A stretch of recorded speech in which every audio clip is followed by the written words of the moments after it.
You good?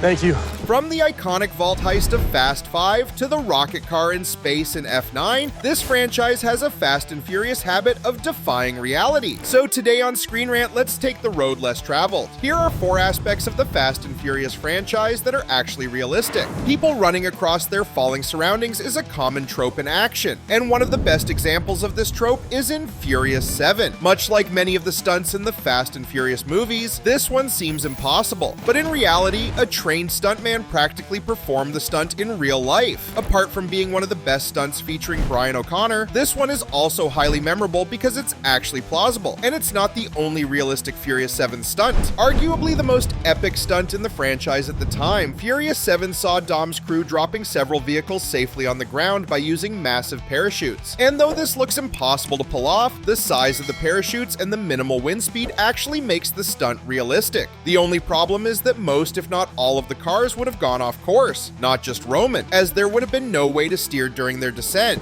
Hello? Please, man! Get me out of here, somebody!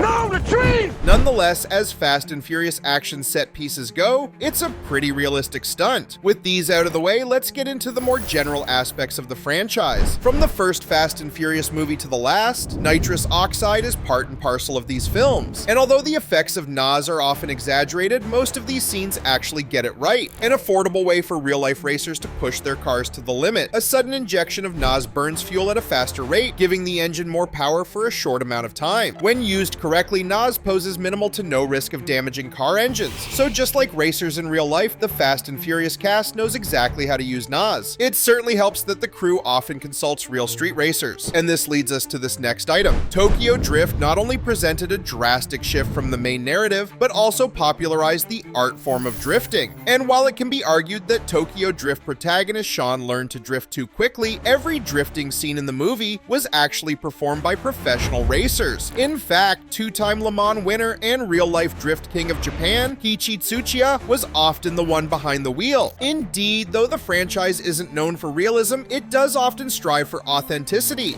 You know what? I'm beginning to like this country already. Which other aspects of the Fast and Furious franchise do you think are actually realistic? Tell us your thoughts in the comments and keep watching ScreenRant.